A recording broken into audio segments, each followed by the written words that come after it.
Muy buenas tardes, estimados televidentes y radiantes. El Medio Oriente, los avances y retrocesos en esa región es el tema que convoca a nuestra mesa redonda de hoy, en la que estaremos analizando los acontecimientos más importantes de la región. Estaremos focalizando dos de los países, podemos decir que ahora están en medio de importantes conflictos: Siria, muy actual, y Libia, resultado de la intervención militar del año 2011, y también estaremos dándole una mirada, por supuesto, en general a la región, los conflictos latentes, la presencia de las potencias, la situación del conflicto árabe-israelí, y de todo eso, por supuesto, estaremos comentando en nuestro programa de hoy, en la que tengo el placer de estar compartiendo con la doctora Marilena Álvarez Acosta, profesora titular y analista de temas internacionales, los colegas Lázaro Barredo Medina, periodista y analista de temas internacionales, y Moisés Saab Lorenzo, también periodista de la agencia Prensa Latina y analista de temas internacionales.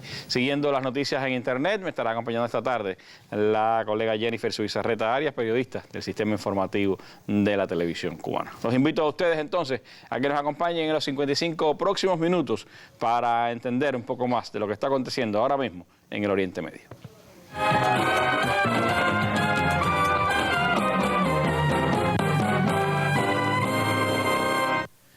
Y antes de entrar en el complejo mundo del Oriente Medio, les propongo, como es habitual, ir a la sección La Noticia del Día. Mirando hacia Panamá, los llamados papeles de Panamá siguen dando que hablar. En las últimas horas ha dado la vuelta al mundo las imágenes del registro que se ha hecho en el bufete panameño de Mossack y Fonseca, epicentro de esta revelación que ha estremecido a buena parte del sistema financiero y también a importantes estamentos del poder político en el mundo.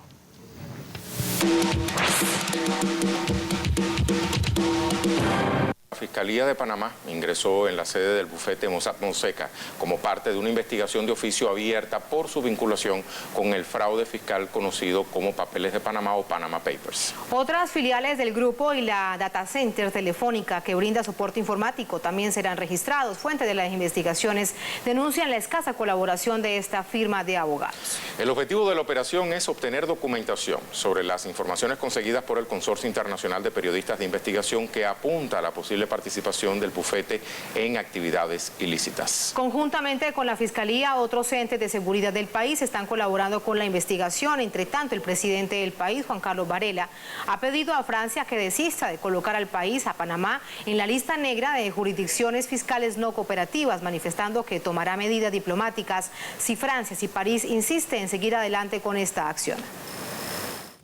Bueno, las informaciones están hablando, por supuesto, de lo que ha ocurrido en este bufete de abogados, pero también de cómo siguen salpicando los escándalos a figuras importantes de diversos gobiernos y a sectores del mundo empresarial, del mundo de la cultura y de la intelectualidad.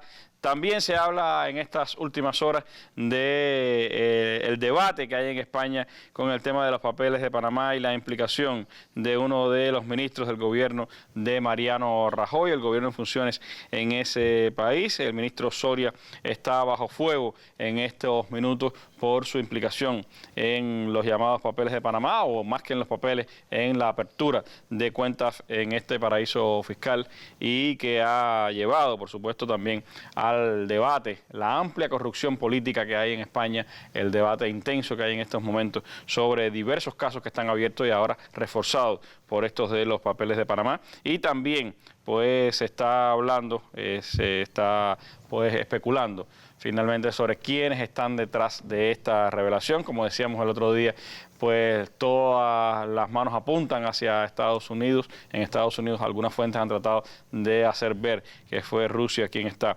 detrás de los papeles de Panamá, y ahí también están las revelaciones. Para analistas, la CIA está detrás también de esta revelación y toda la implicación que está teniendo en el resto del mundo. Una información, un asunto que lleva mucho más análisis. Como hemos dicho, hay muy poco revelado aún de los millones de papeles que fueron hackeados desde la cuenta de esta firma de abogados, y que implica a miles y miles de compañías y también a miles y miles de nombres en todo el mundo. Nuestra noticia del día de hoy, comenzamos con ella, la mesa redonda. Hablemos ahora entonces del Oriente Medio, sus avances y retrocesos.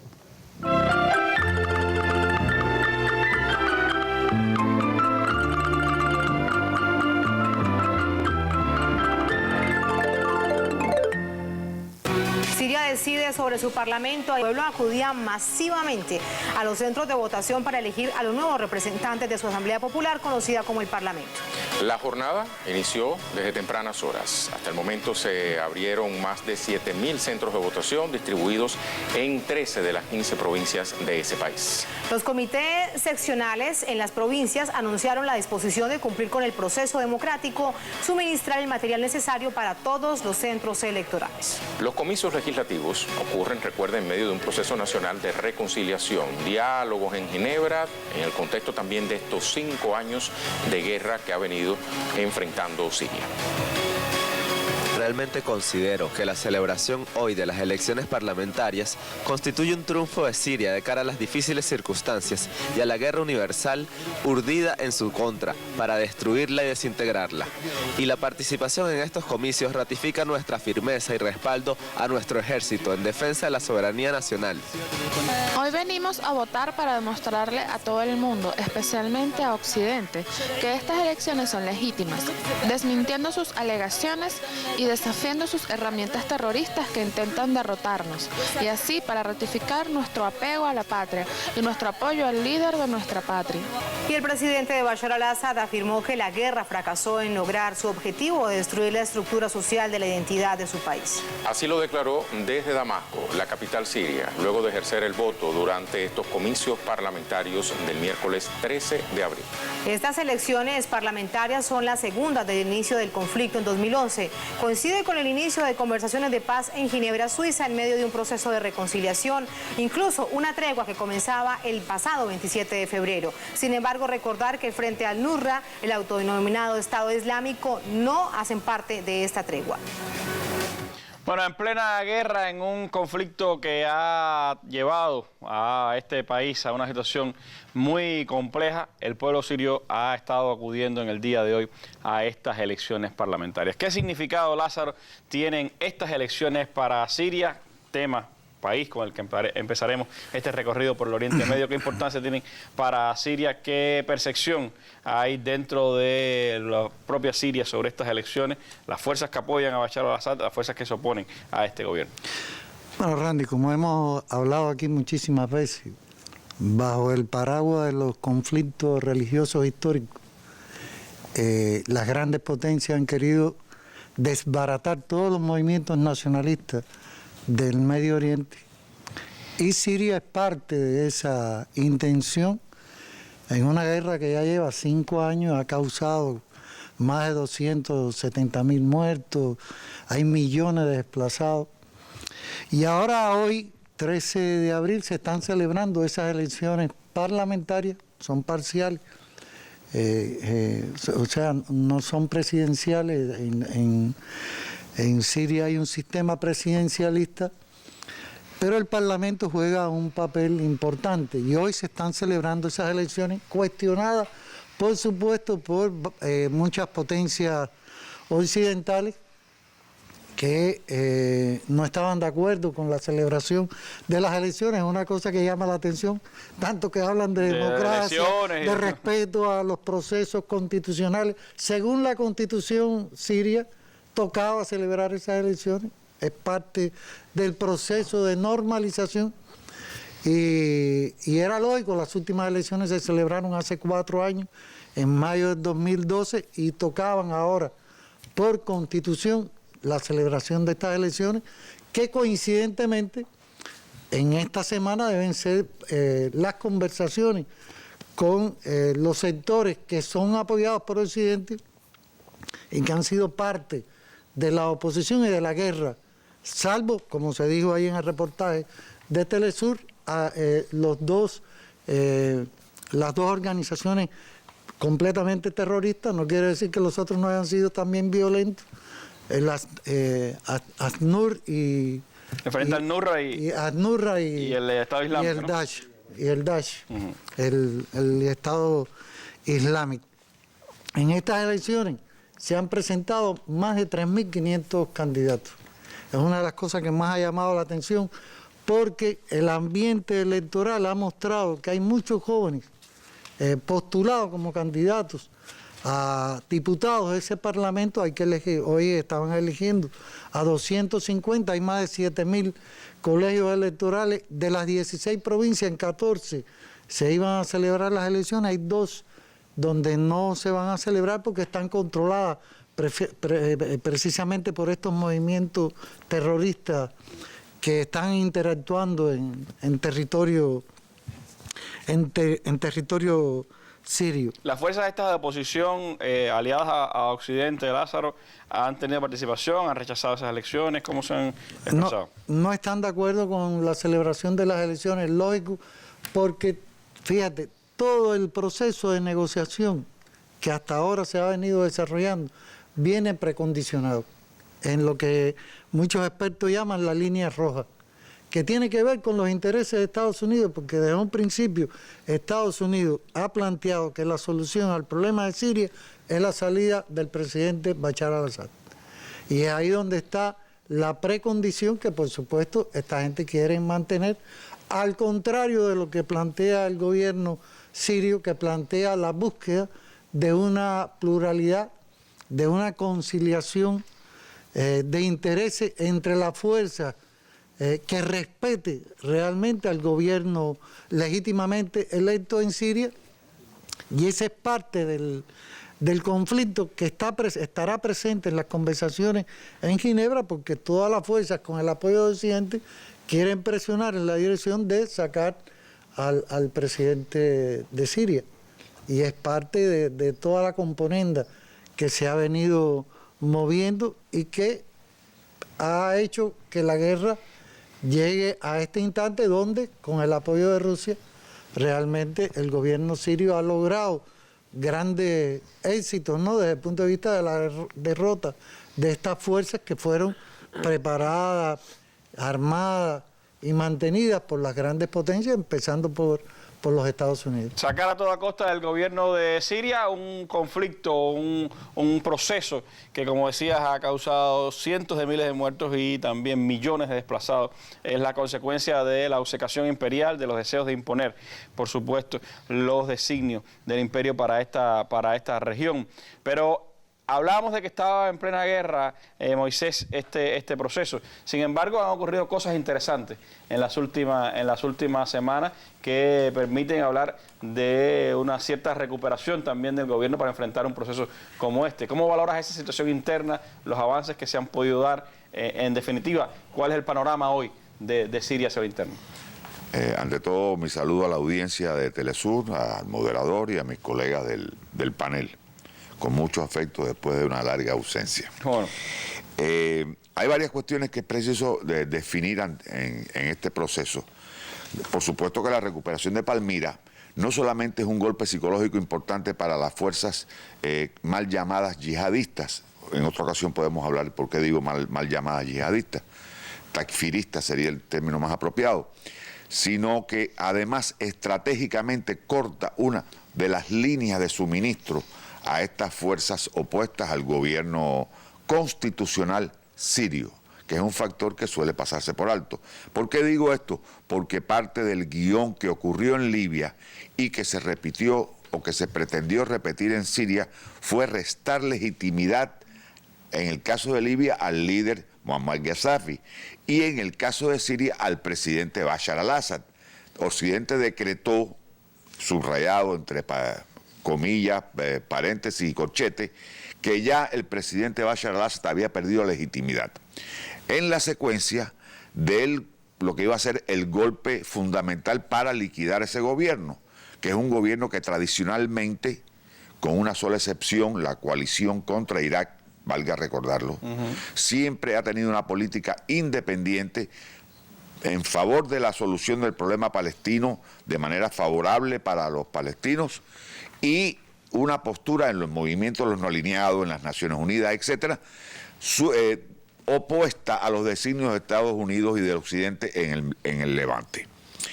La recuperación de Palmira, que es un importante sitio arqueológico y un lugar... Que lo habían esquilmado lo destruyeron. Ya hay un trabajo de la UNESCO para reconstruirlo, en fin.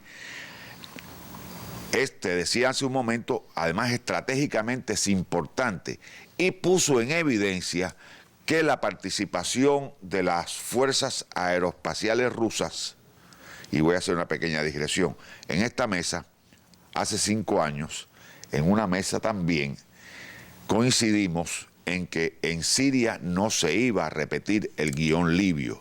Por eso hacía alusión antes a esta cuestión de la pérdida de legitimidad de la dirección del país. Y efectivamente así fue, porque Rusia no iba bajo ningún concepto, siguiendo el presupuesto de von Clausewitz, a permitir que su retaguardia quedara descubierta. Estratégicamente era otra la situación para Rusia con Siria respecto a Libia. Exactamente, Libia está lejos, en Siria los rusos tienen su único puerto de aguas cálidas en el Mediterráneo, y Siria, se crea o no se crea, se concuerde o no se concuerde, sigue siendo una potencia mundial. Entonces, los rusos estuvieron esperando y manejando toda esta situación siria hasta el momento que consideraron apropiado, y tal vez hayan sugerido o haya partido de la dirección siria, no lo sé, era el momento adecuado.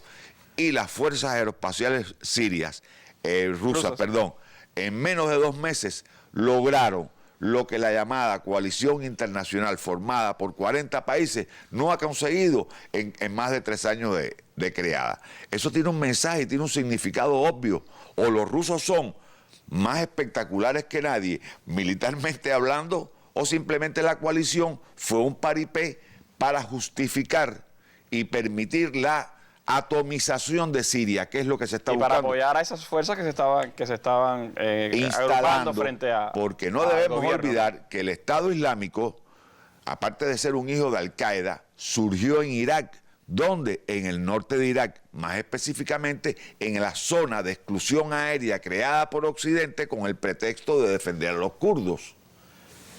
Y Al-Qaeda en su momento sirvió de instrumento. Es una organización creada por la CIA, apoyada por la CIA, con logística, con todo, en Afganistán, para oponerle a las fuerzas rusas. Para resumir, Randy, porque me estoy extendiendo sin proponérmelo, Palmira, la toma de Palmira y la anunciada ofensiva sobre Alepo constituyen dos hechos importantes que, valga la aclaración, no van a resolver el problema militar en Siria, pero sí constituyen golpes importantes que van a empujar a estas fuerzas hacia el norte, y aquí radica el peligro, porque en el norte está Turquía. Un elemento, por supuesto, importantísimo a la hora de analizar lo que está ocurriendo en Siria. Eso me lleva a preguntarle a la profesora Marilena, ¿cómo se están moviendo las grandes potencias mundiales y las potencias regionales alrededor de Siria en medio de este llamado a la tregua, de esta situación, por supuesto, de avances del ejército sirio frente a los terroristas? Mira, al interior de Siria hay 1000 grupos rebeldes. Entonces, vamos a ver lo internacional y las potencias regionales, pero debemos tener en cuenta la situación al interno y cómo. Un poco hay 2 coaliciones, los que apoyan al gobierno, los que actúan con el gobierno por las razones que sean, que lo hemos dicho aquí, está Rusia, Siria, Hezbollah, Irán, y en el otro bloque Estados Unidos, Unión Europea, Turquía, Arabia Saudita. Esto no es en blanco y negro, también hay contradicciones, hay puntos entre los que unos y otros pueden coincidir. Ahora, si lo vemos en el plano político-militar, que sería lo más puntual, estamos de acuerdo, se llegó al acuerdo de conversar, hoy se iniciaban de nuevo las conversaciones. El gobierno ha dicho que no se incorpora hasta el viernes, hasta que no sucedan estas elecciones. Dijeron que hoy se iniciaba. Mantener la tregua, todo el mundo está de acuerdo en mantener la tregua, eso es relativo, por eso digo que hay que verlo relativamente. Mantener los corredores humanitarios, llegar a un arreglo sobre lo que ya se acordó, periodo de transición, 18 meses que ya comenzó a correr, para después, seguir la hoja de ruta. Hasta ahí todo parece perfecto. Entonces ahí llega la línea roja. Entonces, todo desde el punto de vista político. ¿Qué dice el gobierno? Ellos quieren ese periodo de transición, un gobierno amplio, donde participe la oposición, donde se incluya a Bashar al-Assad. Sin embargo, fíjate que estoy hablando de actores internos, pero esos actores internos actúan porque tienen respaldo internacional. Apoyo, claro. Entonces, ¿qué pasa con la denominada oposición? Porque yo no la creo que no sea oposición. Bueno, pues ellos no. Ellos quieren que Bashar al-Assad salga. Ellos quieren crear toda una cosa nueva, estructuralmente, donde Bashar no tenga ningún papel protagónico. Esto es muy interesante porque la discrepancia en torno a una persona significa más que eso, significa un orden, significa no solo desde el punto de vista político lo que puede ser contestatario a Israel o Arabia Saudita, sino también tiene que ver con el laicismo, con el fundamentalismo, con todo esto y con las contradicciones entre nosotros. Ahora, en el plano militar, que esto es muy interesante, todo el mundo sabe que Rusia dijo que se iba, lo dijo el 14 de marzo si no recuerdo mal. Rusia se fue, pero no se fue. O sea, Rusia sigue apoyando al gobierno en determinadas acciones, como por ejemplo la ofensiva en Alepo, porque tú hablabas del interno, pero los grupos terroristas no firmaron la tregua. Y entonces, por ejemplo, en el centro, en Alepo, en la zona costera, en la zona donde nació Bashar, pues hay una ofensiva terrorista. Sí. Pero entonces, Rusia apoya al ejército, pero Occidente critica porque allí hay opositores. Entonces, ¿cómo Rusia va a apoyar al ejército contra esos grupos y puede entonces ir en contra de la oposición? Esto es lo primero que quería decir. Desde el punto de vista militar existe otra coalición, o sea, una coalición que es la que lidera Estados Unidos, que todo el mundo sabe que ha sido bastante inoperante porque lleva más de un año. Ahora, lo más interesante en este contexto, donde hay guerra, pero no hay guerra, hay conversaciones, pero no se llega a ningún lugar, es que hay un plan B que Estados Unidos niega, pero existe. ¿Cuál es? Entonces, el plan B es el mismo, o sea, es lo mismo, pero en este momento. Es darle armamentos a más armamento a esa oposición, una defensa antiaérea. Pues lo anoté para que no se me olvidara, para contrarrestar las aeronaves y artillería del gobierno. Pero entonces Rusia dice, bueno, ¿y nosotros? Los aviones rusos. ¿Qué pasa con los aviones rusos? Porque ya Rusia ha tenido 7, 8 muertos. Y entonces, ¿qué pasa? Pero entonces Estados Unidos dice, no, nosotros no. Pero en la práctica hay otro problema, y es que se acaba de dar a conocer por determinadas fuentes que a todos estos grupos que apoya a Estados Unidos por la CIA, por otros, no se ponen de acuerdo y están entre ellos mismos luchando. Sí, se dice incluso que el Pentágono está apoyando unos grupos y que la CIA está apoyando otros y que hay enfrentamientos. Y en medio de todo eso se dan los sucesos en la Unión Europea. Francia y Bruselas. Y Francia dice que está en la coalición con Estados Unidos. Ah, no, yo voy a bombardear Siria. O sea, Siria es un pentágono donde todo... y Bruselas va para allá. Territorio donde todo el mundo Bélgica va a bombardear. también va para allá. Y Bélgica dijo que también va. Pero estamos hablando de un acuerdo. Ahora, había también incluso noticias de que los saudíes y otras fuerzas árabes podían intentar entrar por tierra. También, porque no llegué ahí, pero ya voy a hacer un salto, ¿no? Entonces, ¿qué sucede? También la Unión Europea está dividida. Algunos están de acuerdo en que Bashar se mantenga y otros quieren que no, pero hay un porcentaje elevado que quiere que se mantenga, tratando de restaurar el orden para controlar otros aspectos que vamos a ver aquí, como puede ser la migración. Pero en medio de eso, Arabia Saudita tiene sus propios intereses y esto pasa por su contradicción con Irán, por su acercamiento a Israel, que tal vez después, si tengo tiempo, voy a hablar de ello, y están los intereses de Turquía. Los intereses de Turquía, como tú señalabas, y quiero recalcar esto, en lo que casi todo el mundo está de acuerdo, casi generalmente, y con esto termino, es con que los kurdos no tengan participación en el acuerdo, a pesar del papel protagónico que han tenido, acuerdo político estoy diciendo, a pesar del papel protagónico que han tenido en la lucha contra el terrorismo. Y eso tiene que ver, por supuesto, mucho con Turquía. Bueno, y aquí en la mesa yo más o menos he tratado de analizarlo con la historia y cómo este elemento kurdo es un problema de seguridad nacional, no solo para Turquía, sino también para Irán, y que han tenido más autonomía en el caso sirio e iraquí, pero el resto de los países, bueno, es un problema para todos, parece. Y no se ponen de acuerdo en que Rusia, aunque a la vez Estados Unidos ha apoyado a los kurdos y Rusia también. Entonces, como puedes ver aquí, lo que parece blanco y negro, pues no es blanco y negro. Muy complejo. Muy complicado. Las potencias tienen sus propios intereses. Ah, sí. Y están jugando sobre esos intereses. Cada uno tienen los suyos. Los suyos, por supuesto. Porque petróleo iraquí, perdona, disculpa Lázaro que estabas pidiendo la palabra, creo que esto es interesante. Petróleo iraquí sale del norte de Irak por la región autónoma del Kurdistán. ¿Hacia dónde? Hacia Turquía. Hacia Turquía. Y todos van ahí. ¿Y quién se beneficia? Turquía. Por ahí sale de los terroristas también, por los Estados Unidos. Y por ahí también sale el petróleo que se está llevando el Daesh. El Daesh también. Voy a subrayar lo del principio. El hecho de que se hayan celebrado hoy las elecciones, fueron convocadas 16 millones de personas, vamos a ver, porque fíjate que las elecciones hubo que extenderlas 5 horas más por la gran participación.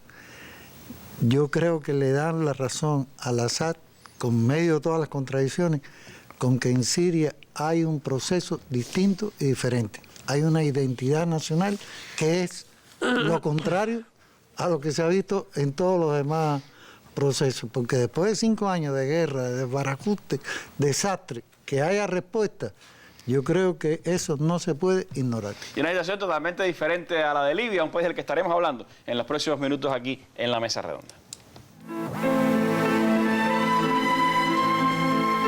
Pienso realmente que ningún país del mundo debe poseer armas nucleares y que esa energía debe ponerse al servicio de la especie humana. Sin ese espíritu de cooperación, la humanidad marcha inexorablemente hacia su propia destrucción. Entre los propios ciudadanos de Israel, un pueblo sin duda laborioso e inteligente, muchos no estarán de acuerdo con esa disparatada y absurda política que los lleva también al desastre total. Fidel Castro Ruz, 13 de noviembre de 2011. Reflexión, cinismo genocida, segunda parte y final. El más amplio análisis de los acontecimientos que marcan al mundo, con reconocidos periodistas y especialistas de temas globales y regionales. Los temas internacionales en la Mesa Redonda. Nuestras armas son las ideas.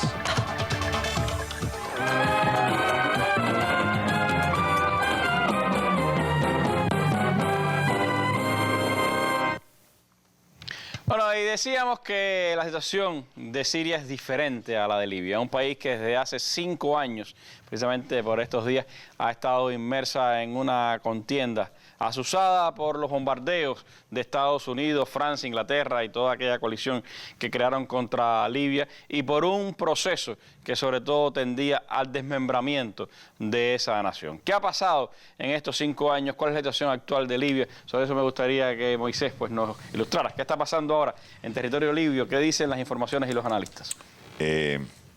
Una pequeña acotación a lo que decía mi fraterno Lázaro. En Siria también hay un partido con una larga tradición de laicismo y de organización ajena a las monarquías absolutas. Me refiero al Partido de Renacimiento Árabe Socialista Baas, el mismo que existía en Irak, cuyo error de ambos fue luchar por la supremacía regional. Dividirse. Exactamente, la pugna era acerba, agria, en fin.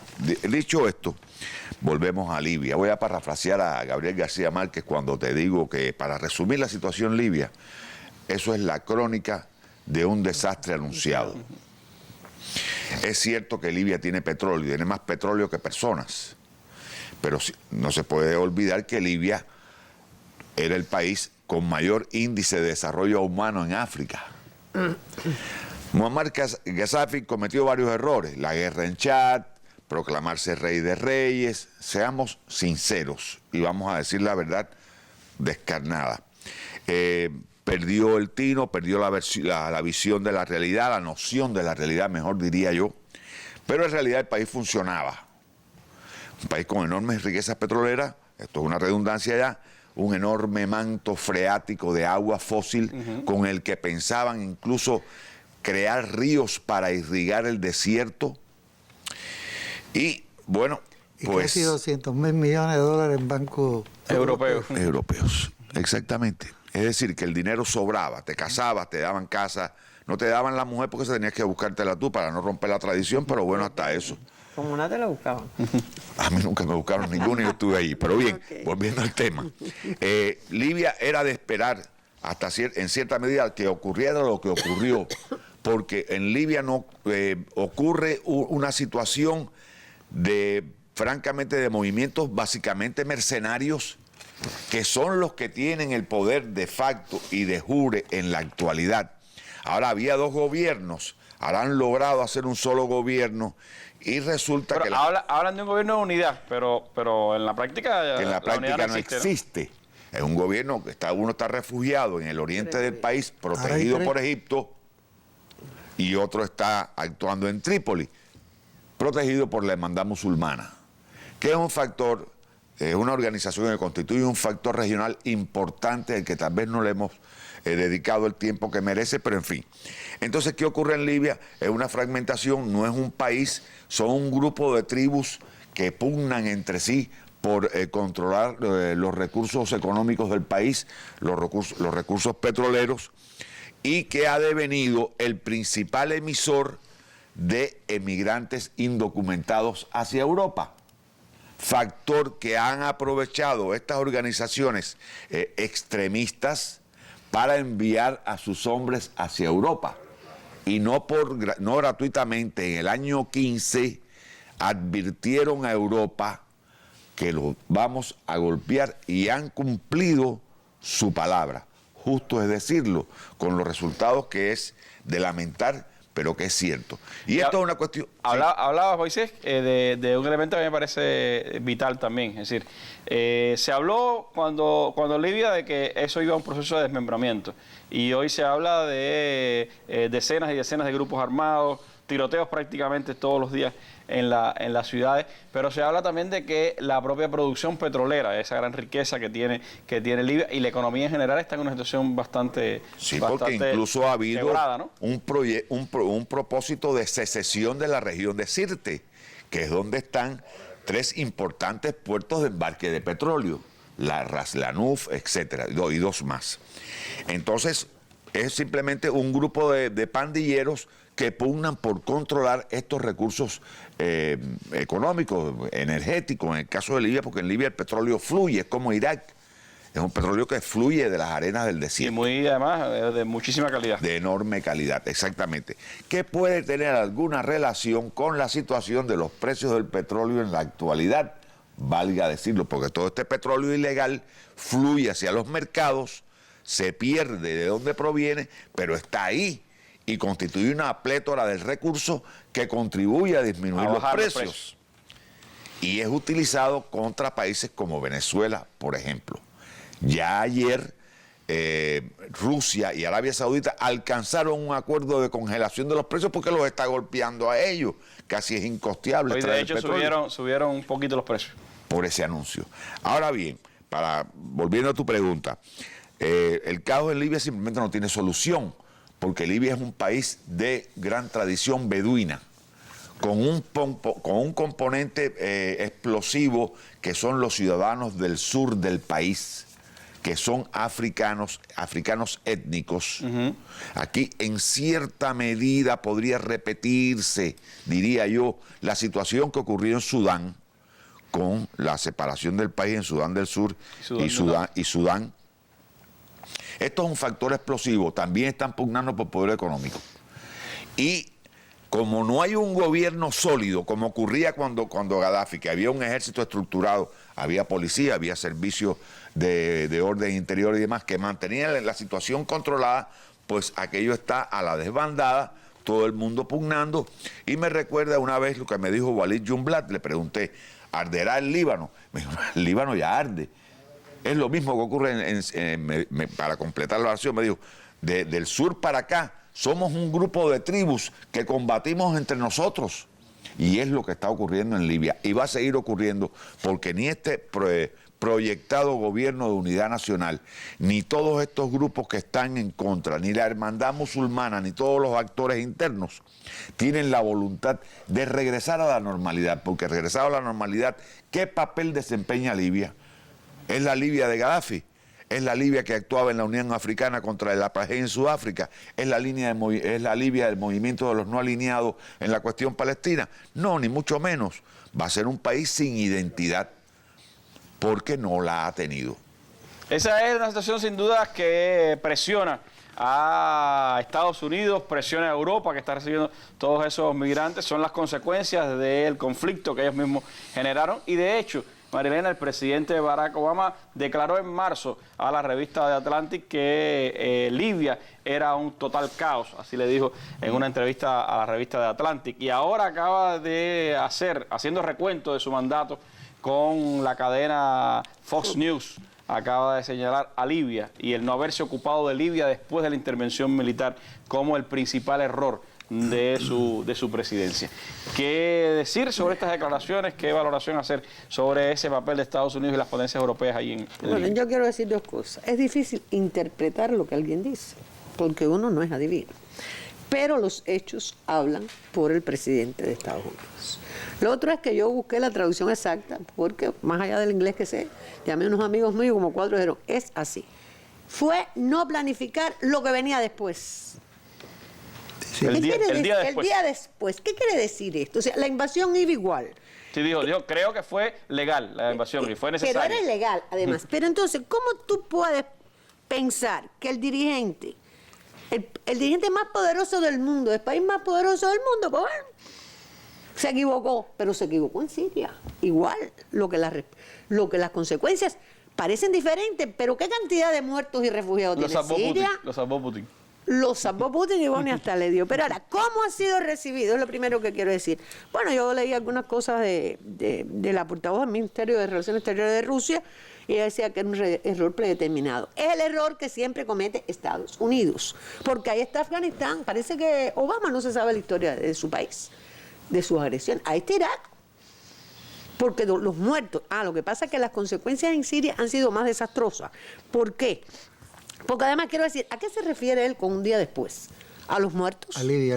Sí, a Libia, sí, a Libia. ¿A qué se refiere él? ¿A los muertos que han habido?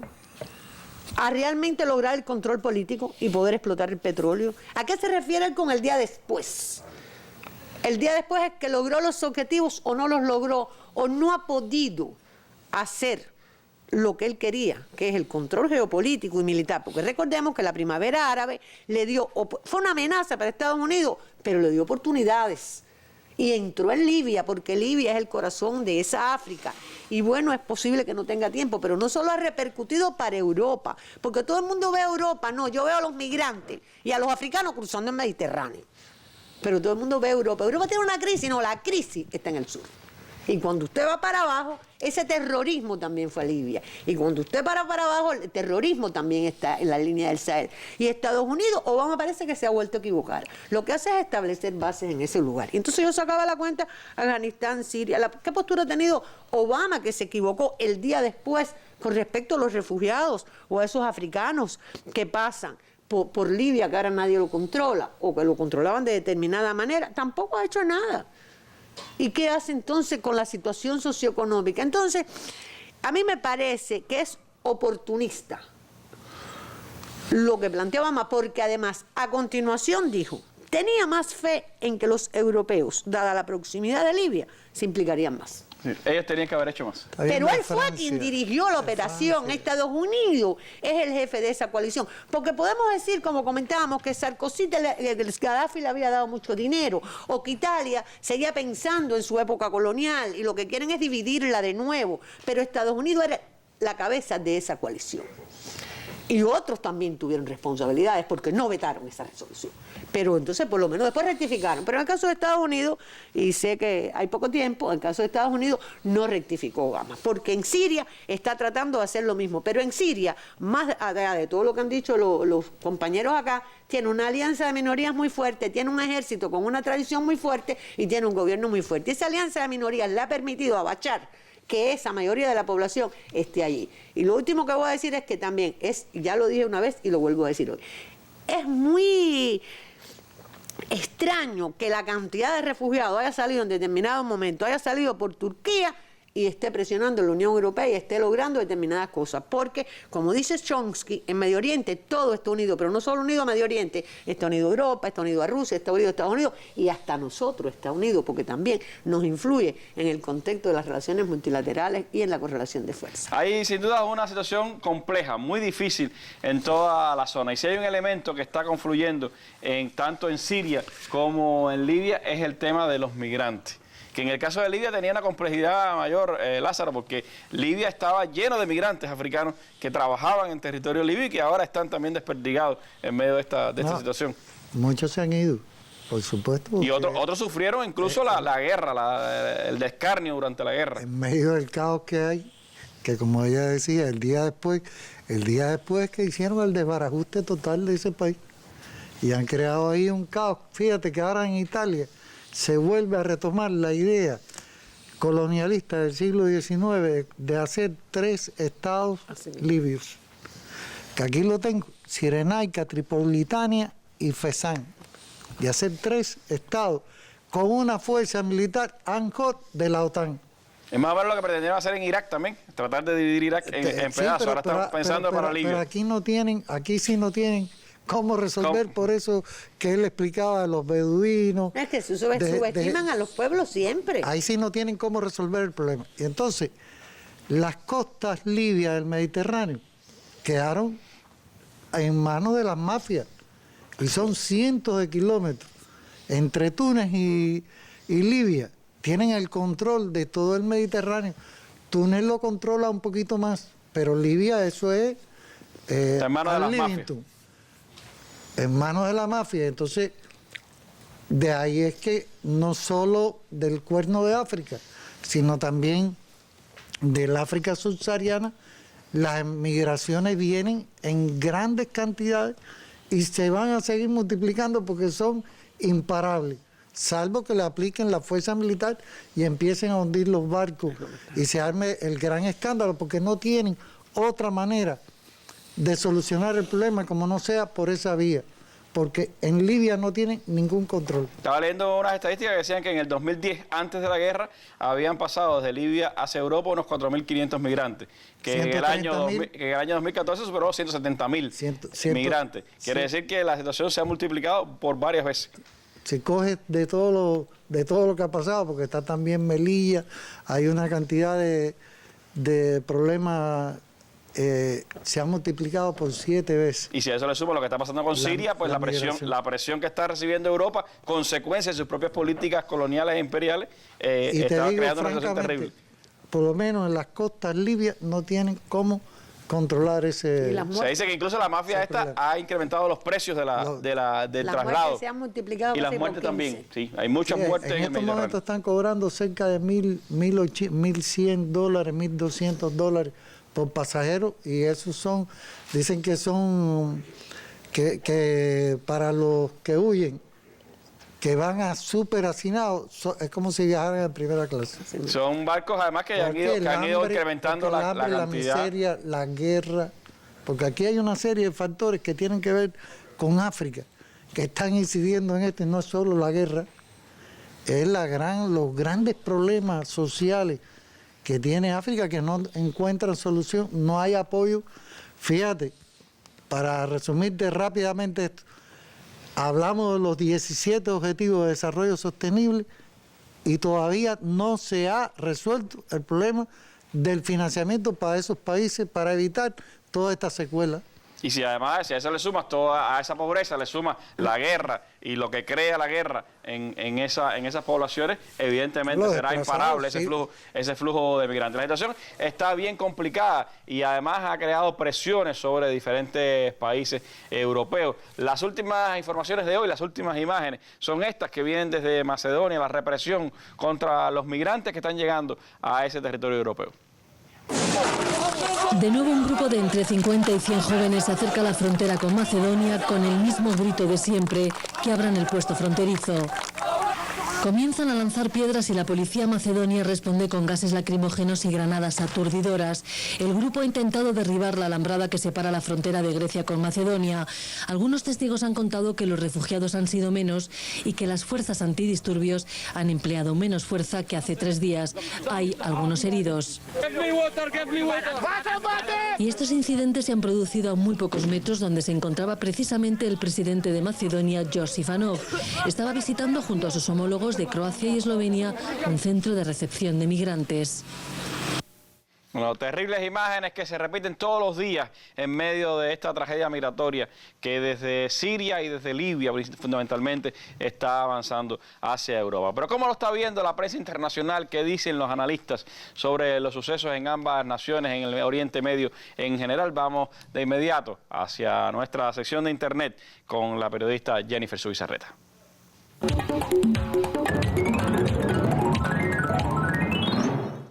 Sí, gracias. Veamos qué reseñan los medios digitales. El Comité Electoral Sirio decidió extender hasta la medianoche el horario establecido para la votación en los comicios parlamentarios de Siria. Portadas digitales destacan la masiva afluencia en las urnas. En opinión de expertos, con estas elecciones, el presidente Bashar al-Assad pretende desmontar la matriz de los medios internacionales que califican a su gobierno de un régimen autoritario. Analistas recuerdan que los comicios parlamentarios están contemplados en la Constitución del país y, de acuerdo con la ley, cada 4 años se renueva la Asamblea del Pueblo Sirio.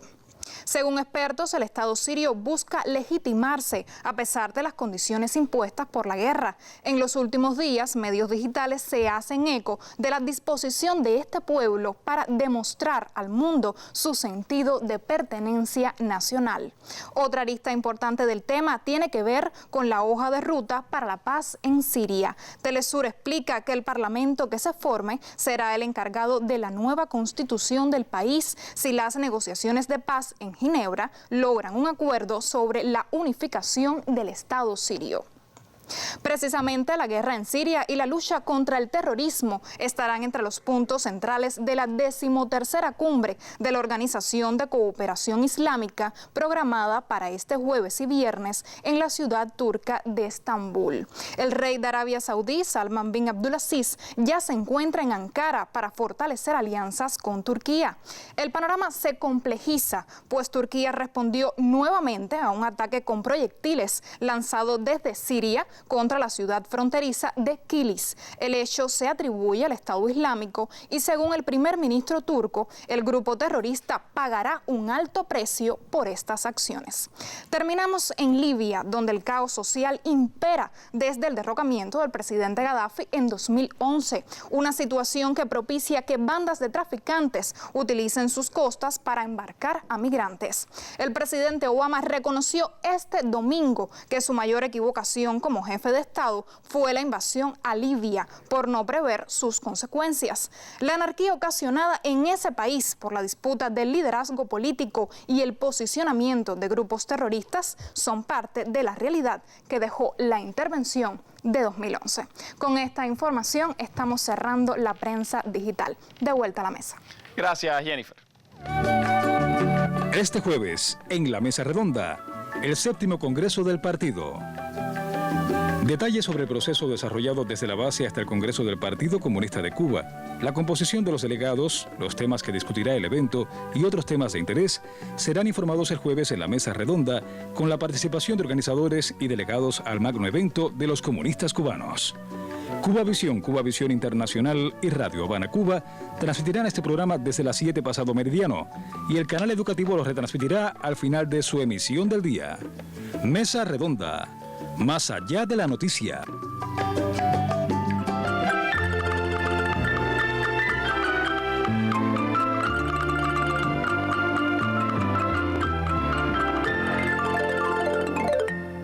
Bueno, me quedan apenas unos pocos minutos y quisiera, en una especie de tiro rápido con nuestros panelistas, hacer un paneo en general a lo que está ocurriendo en la región. Hay muchas contradicciones al interior del mundo árabe, María Elena, y en las últimas semanas quizás una de las cosas más evidentes ha sido la declaración por parte de la Liga Árabe de Hezbollah como ente terrorista dentro del mundo árabe. ¿Qué significa eso? ¿Qué valor tiene dentro de lo que está ocurriendo en la región? Bueno, significa que la relación entre Israel y el mundo árabe va cambiando, porque hasta hace muy poco las guerras, el mundo árabe estaba frente a Israel, defendía la causa palestina, estuviera de acuerdo o no. Pero hoy, como Hezbollah está en Siria, fíjate cómo pasa esto por ahí.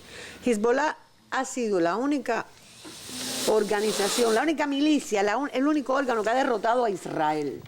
Pero a su vez Hezbollah es aliado de Siria, pertenece a lo que se denomina arco chía, y la contradicción de Arabia Saudita con Irán pasa por ese arco chía. Ahora, ¿qué sucede? La Liga Árabe decreta que es terrorista, pero además la Liga Árabe ha constituido un ejército para luchar contra el terrorismo. Por tanto, si yo desvirtúo, aíslo y debilito y criminalizo a Hezbollah, si logro decir que es terrorista, puedo eventualmente crear una coalición en contra de Hezbollah. No solo en Líbano, porque Hezbollah actúa en Siria. Fíjate cómo se une todo, como decía anteriormente. Y se considera que es un problema de la seguridad árabe, pero esto pasa por Israel, porque también es un problema para Israel, porque decía, en el año 2006 Hezbollah derrotó a Israel, que había sido invencible hasta ese momento. Pero además nos está dando la medida de cómo entonces la modificación en la correlación de fuerzas se mueve hacia. Hay una fractura, decía un autor, la contradicción entre Israel y el mundo árabe va cambiando. Entonces la contradicción Shia-Sunna, que realmente es una contradicción confesional, pero en la práctica es un problema político de liderazgo en la región, pues se va develando en lo que sería persa, árabe, pero ahí también entra Turquía. Y hay un acercamiento entonces en esa recomposición que creo que entiendan, aunque es muy rápido, de un reposicionamiento de los aliados de Estados Unidos que históricamente quiso lograr un acercamiento entre las potencias árabes con Israel, y lo está logrando, porque en el año 2013 The Times publicó el 17 de noviembre que Arabia Saudita había autorizado a Israel a utilizar su espacio aéreo y cooperar militarmente si agredía a Irán. Esto es inédito, porque ni las monarquías más reaccionarias hubiesen hecho nada con respecto a Israel, porque la alianza con el pueblo palestino pasaba por el pueblo de cada país. Como tú ves, la reconfiguración, en otra mesa podemos hablar de esto, tiene hasta el pequeño detalle de que Hezbollah sea ahora un grupo terrorista, tiene una significación tremenda para lo que puede ser la violencia y la recomposición y contradicciones al interior del área. Y por supuesto, mucho impacto hacia el conflicto árabe-israelí. De eso a lo mejor nos dice algo Moisés más adelante. Pero dentro de este contexto, ¿qué pasa con el Estado Islámico, Lázaro? ¿Cómo está en este minuto, después de las derrotas en Siria, pues transcurriendo el devenir del mundo? Dos cosas rápidamente. Hoy la prensa norteamericana destaca, ha perdido el 40% de las áreas que controlaban en Irak y parte de Siria. Después de la intervención rusa. Después de la intervención rusa, pero bueno, ellos no lo dicen. 25.000 efectivos consideran que le han causado de baja, le han controlado fuentes del financiamiento, pero hoy precisamente el Estado Islámico ha dicho que va a seguir su derrota militar. No quiere decir que pueda ser controlado con los atentados, y hoy ha amenazado que va a hacer mucho más que lo que hizo en París y lo que hizo en Bruselas. Pues se dice que muchos de esas personas que tenían reclutadas, que eran de origen europeo, están regresando a Europa y son parte de las células que están trabajando ahí. Exacto. Ese era un elemento que quería destacar. Y el segundo, que Estados Unidos, después de 26 años, ha trasladado hacia Qatar los B-52, los superbombarderos, para actuar contra el Estado Islámico, pero no se descarta que en los daños colaterales ataque posiciones sirias, lo cual va a crear un nuevo conflicto, sobre todo entre Rusia y Estados Unidos. Aviones rusos y aviones norteamericanos bien cerca en la misma región. Eso se podrá hablar después. Pero habrá que ver qué pasa, pero dentro de este contexto, Moisés, ¿qué impacto tiene todo esto hacia la causa palestina, hacia el diferendo árabe-israelí? Bueno, pues bastante negativo en lo que se refiere a la acción del Estado Islámico.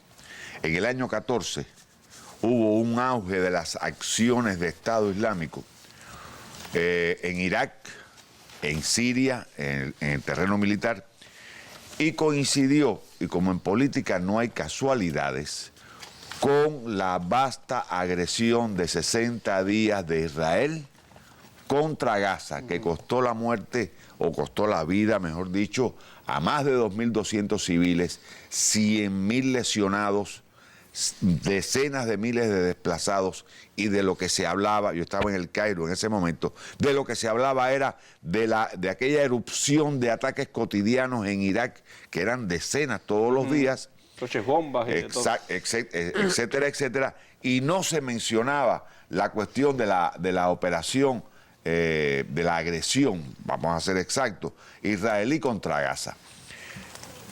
Te repito, en coincidencia en política no hay coincidencias ni casualidades. Esto es un factor. Pero además en ese momento cobraba auge la campaña BDS, Boycott, Disinvestment Sanctions, o Boycott, Desinversión, Sanciones, que es tan peligrosa que Netanyahu ha llegado a calificarla de terrorista, porque varios países europeos, varios bancos europeos rehusaron operar con establecimientos israelíes en los territorios ocupados.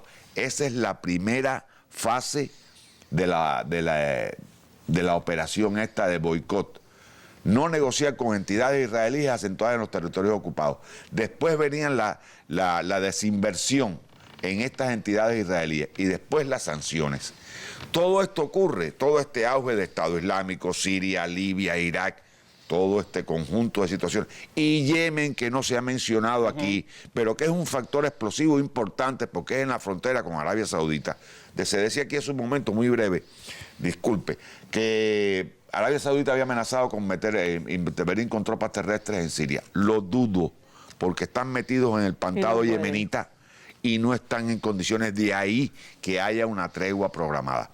Pero volviendo al tema, yo tengo serias sospechas sobre esto, porque además nunca ha habido un atentado de Estado Islámico en Israel, que está ahí al cruzar de la esquina. Y que supuestamente es un gran enemigo para ese. No, es el enemigo fundamental.